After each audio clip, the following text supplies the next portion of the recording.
우리가 잘 아는 것처럼 예수님은 십자가에서 죽으셨지만 죄가 없으신 분이었습니다.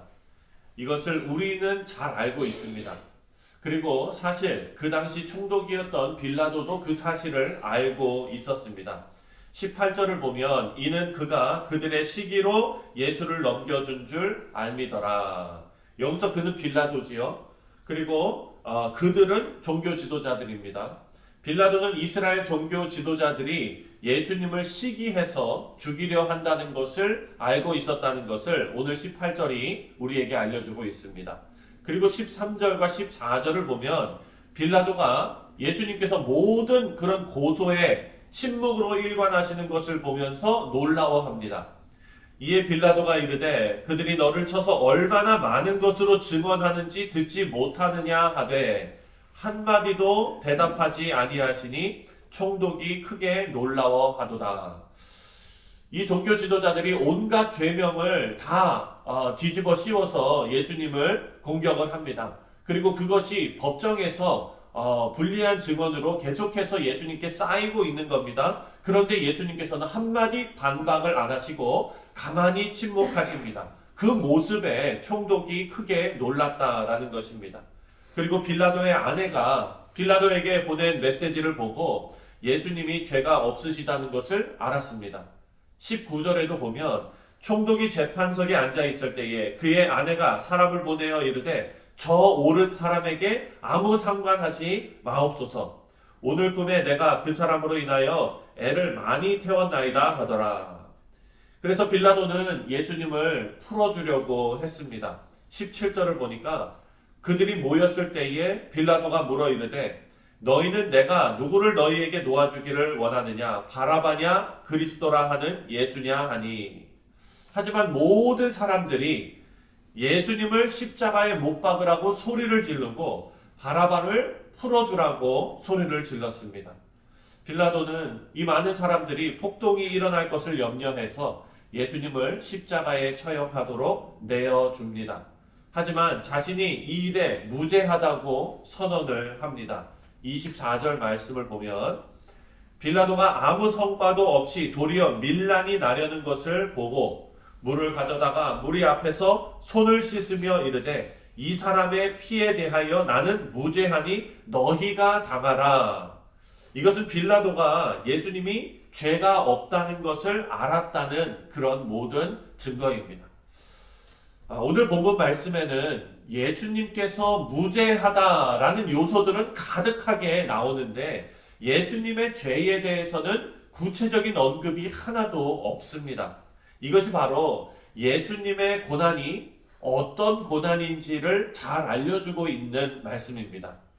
예수님의 답변을 보면 온갖 죄목을 다 가져다 대도 고소해도 침묵으로 일관하십니다. 하지만 예수님께서 우리 지난번에도 살펴봤듯이 오늘 본문 말씀에서도 유일하게 반응하신 말씀이 있습니다. 그것이 바로 오늘 본문 말씀 처음에 나오는 내가 유대인의 왕이냐? 라는 질문에는 예수님께서 내 말이 옳도다 라고 답변하셨습니다. 그리고 온갖 다른 고소에서는 예수님께서 다 침묵하고 계셨습니다. 그러니까 예수님께서 지금 이 재판을 받으시는 것은 그냥 일개 개인이 받는 것이 아니라 온 인류의 메시아로서 재판을 받고 계신다는 것을 보여주고 계십니다. 모든 고소에 침묵하시지만 예수님의 왕권에 대해서는 인정하시는 모습이 기록되어져 있는 것입니다. 예수님께서 왕으로 이 땅에 오셨지만 그 왕권은 고난과 죽음으로 완성되었다라는 것을 알게 하고 있습니다. 이 일에 이스라엘 백성들은 왕으로 오신 하나님을 죽이는 일에 앞장서고 있습니다. 발벗고 나서고 있습니다. 빌라도가 뭐라고 했습니까? 그들 앞에서 손 씻는 퍼포먼스를 보이면서 나는 이 일에 아무런 상관이 없다라고 선언을 합니다. 그랬더니 이스라엘 백성들이 이렇게 말합니다. 25절 말씀을 보면 25절을 함께 읽겠습니다. 25절 시작. 다 대답하여 이르되 그 피를 우리와 우리 자손에게 돌릴지어다 하거늘. 지금 이스라엘 백성들은요, 자신들이 하는 일이 어떤 결과를 가져올지 전혀 상상도 하지 못하고 있습니다. 그 피를 우리 자손에게 돌리라고, 우리와 우리 자손에게 돌리라고 합니다. 예수님의 예언, 그 예언은 우리가 이중적인 구조를 가지고 있다라고 살펴보았습니다. 그때 그 시대 당시에 현실로 역사적으로 나타나는 성취가 있고, 그리고 종말론적인 성취가 있다라고 우리가 배웠지요. 이 이스라엘 백성들이 뭐라고 말합니까? 그 피를 우리와 우리 자손에게 돌릴지어다. 사랑하는 성도님들, 역사적으로 어떤 일이 벌어졌습니까? AD 70년에 그 사람들과 그 사람들의 후손에게 어떤 일이 있었습니까? 예루살렘이 로마에 학살당하는, 성전이 다 무너져 버리는, 로마 군대가 와서 이스라엘 그 예루살렘을 포위해서 아무도 들어가고 나가고 하지 못하니까 아사 직전에 사람들이 다 죽어나가는 그런 참혹한 결과를 맞았습니다. 이때는 이 사람들이 그런 일이 벌어질 것이라고는 상상도 하지 못했던 것입니다. 우리 사랑하는 성도님들, 오늘 우리의 행동이, 우리의 판단이 우리의 미래를 결정합니다. 이스라엘 백성들도 선택의 기회가 있었습니다. 예수님을 선택할 것인지 아니면 바라바를 선택할 것인지 그들에게 선택의 기회가 있었습니다. 근데 더 아이러니한 것은요, 바라바의 이름도 예수였다는 사실입니다. 빌라도가 사람들에게 물어보는 16절 말씀에 오늘 우리가 한글로 보면은 그런데 그때에 그들이 16절 한번 읽어볼까요? 16절 시작.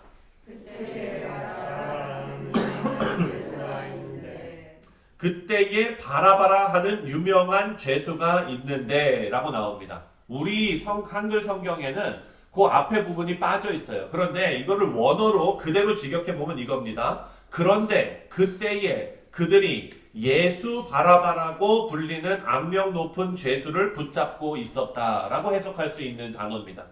그때 이 예수라는 이름은요, 흔한 이름이었던 것 같습니다.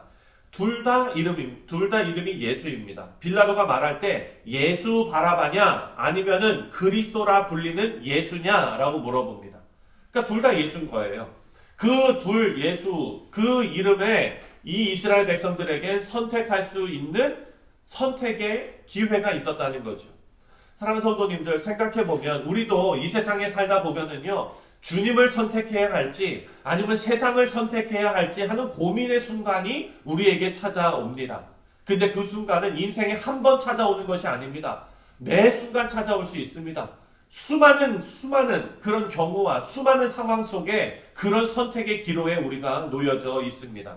우리 사랑하는 성도님들께서는 주저함 없이 예수님을 선택하시는 복된 성도님들 되시기를 주님의 이름으로 축원드립니다.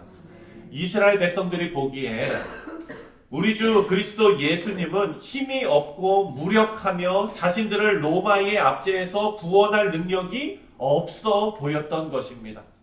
하지만 바라바는요, 과격하고 반란을 일으킬 만하고 어찌 보면 로마에 대한 불만을 바라바의 그 과격함에 대신 만족하고 있었던 것은 아닌지 하는 생각이 듭니다.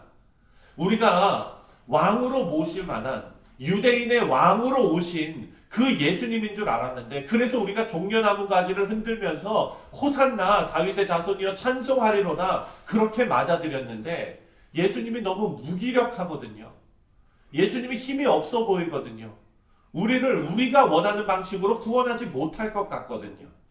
근데 우리가 예수님과 세상을 선택하는 그 기로에서 우리의 입장에서 계속해서 그런 상황이 닥칠 때에 우리의 심정도 비슷해진다는 것입니다. 이렇게 하면 우리 자녀들이 성공하지 못할 것 같거든요. 우리 교회는 참 너무나 아름다운데 자녀들 출석률이 거의 100%입니다. 주일 예배인. 그만큼 신앙을 중요하게 여기시는 성도님들이시라는 게 저는 너무나 감사합니다. 우리 자녀들의 신앙이 그만큼 중요하다는 걸 알고 계시거든요. 하지만 많은 교회들이 그렇지 않습니다. 자녀들의 신앙생활보다도 자녀들이 그 시간에 더 공부해서 그 시간에 더 어떤 것을 해서 그래서 좋은 대학교를 가고 좋은 직장을 구하는 것, 그것이 어찌 보면 자녀들을 위해서 더 중요한 일이라고 생각되어지는 것입니다. 왜 그렇습니까? 선택의 기로에서 누가 더 크게 보입니까? 세상이 더 크게 보이는 거죠. 예수님은 더 작게 보여요. 힘이 없어 보여요. 자녀를 책임지지 못할 것 같아 보여요. 하지만 돈은 책임질 것 같아요. 좋은 학벌은 책임질 수 있을 것 같아요. 사랑하는 성도님들, 우리는 이렇게 세상과 주님을 선택할 때 항상 우리의 판단을 흐리게 하는 요소를 계속해서 우리가 갖고 있습니다. 눈에 보이고 감정적인 것을 따라가다 보면 세상의 그런 판단을 하게 된다는 것입니다. 하지만 내 생각과 내 감정을 내려놓고 말씀으로 돌아가서 판단하게 되면 주님이 보이기 시작합니다.